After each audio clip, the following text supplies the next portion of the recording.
Welcome to Looking Within, a podcast for the spiritual explorer in each of us. I'm Julie. I love to explore the inner life using contemplative practices, and I love to help others to do the same. In our time together, I hope you gain a sense of hope, meaning, joy, and love.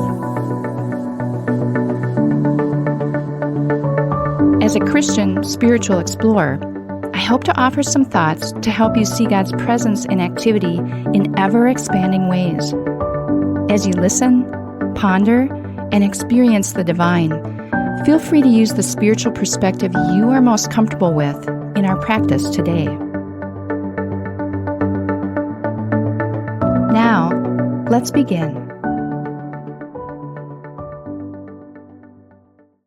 This past weekend, I enjoyed the pleasure of a 90-minute Zoom meeting with a dozen others.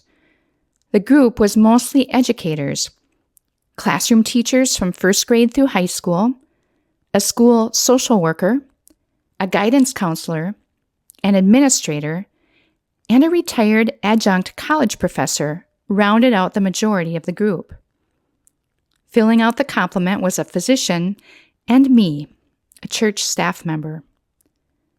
Our group was to have met this past weekend for an overnight retreat, the third of 4 times we're to gather in the Courage to Teach and Lead program, an arm of the Center for Courage and Renewal, founded by author, educator, and activist Parker Palmer.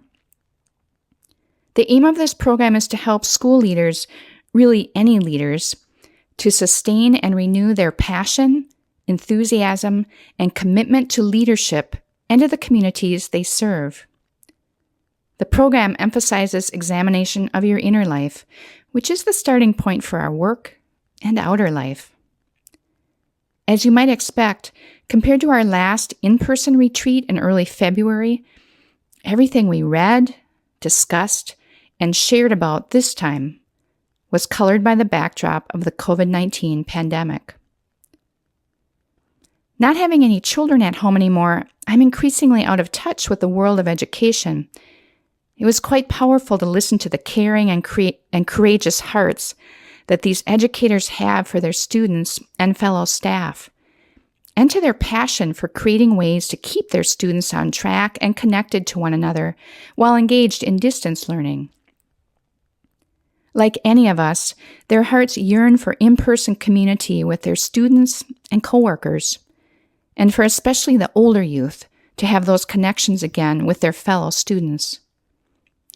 As we visited and shared, one of our leaders brought up the interplay between fear, an emotion that can arise quickly, courage, a decision, something we can choose to engage in, and vulnerability, or not being in control.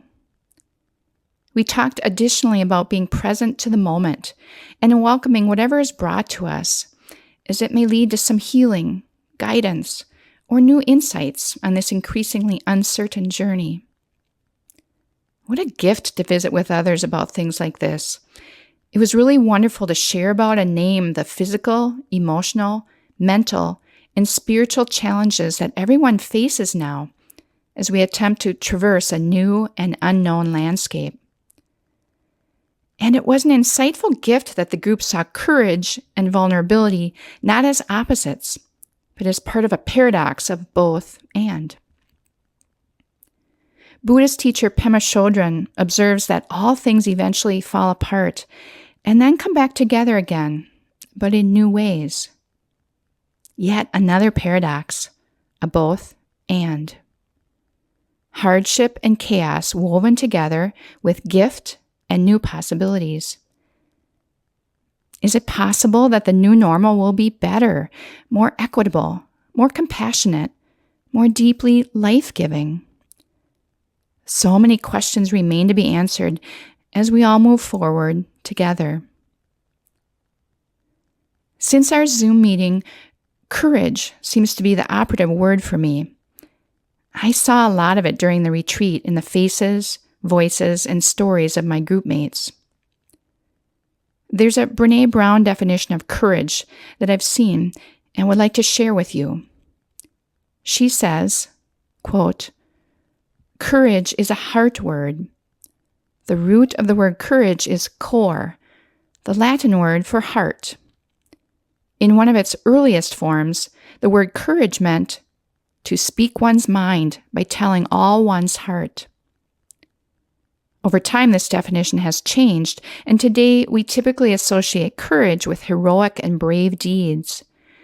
But in my opinion, this definition fails to recognize the inner strength and level of commitment required for us to actually speak honestly and openly about who we are and about our experiences, good and bad.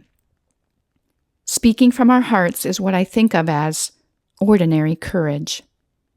End quote.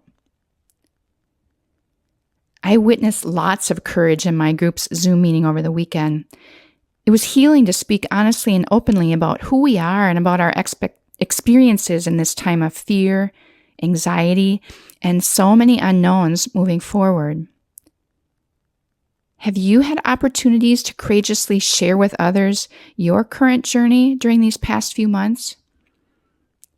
Have you pondered the paradox of tragedy and new possibilities being present and possible all at the same time?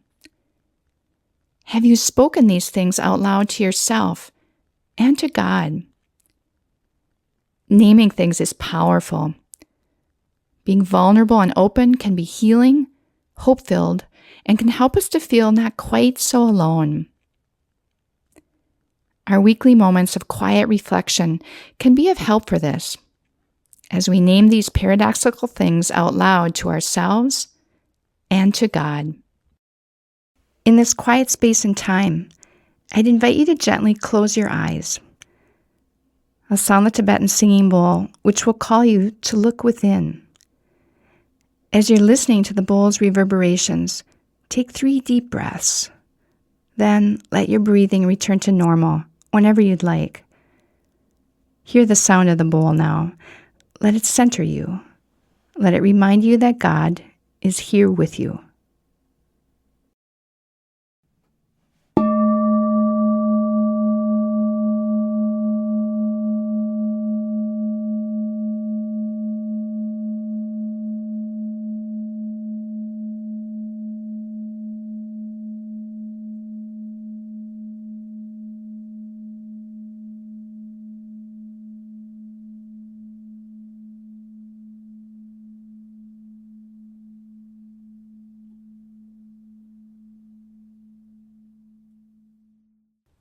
Caught in the mix of both tragedy and new possibilities in the unknown future, what a mix of things we might potentially feel in this moment. We wonder if we'll have the individual and collective courage and strength to move forward in life-giving ways. Have you been changed in some ways during these past months? How have you noticed courage, both in others and in yourself? Is there hope within you that the new normals may end up being better somehow, more equitable, more compassionate, more deeply life-giving? I'll be back with you in about 3 minutes.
I'd invite you now to take a few deep breaths, in and out,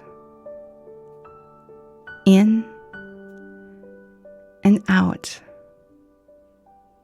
Let these breaths fill you with strength and energy. Hear me sound the Tibetan singing bowl, and as the sound of the bowl reverberates and slowly dies away, you can gently open your eyes, remaining still for a moment longer.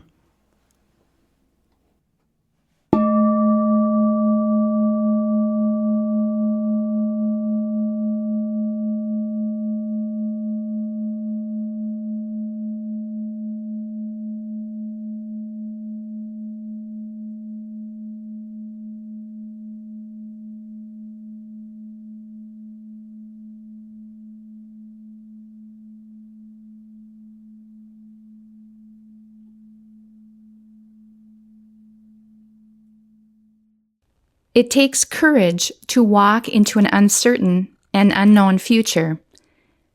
Thankfully, this courage and connectedness, this ability to walk together in the joys and challenges of life, is already inside of us through the presence of the always connecting and strength-giving Divine Spirit. As the Persian poet Rumi says, "Even if from the sky poison befalls all, I am still sweetness, wrapped in sweetness, wrapped in sweetness." We can stake our lives on the promise that we are wrapped in sweetness, in love, even in the midst of chaos, suffering, and hardship. We are never alone. We are wrapped in God's love, and nothing can separate us from that divine peace, strength, courage, and love.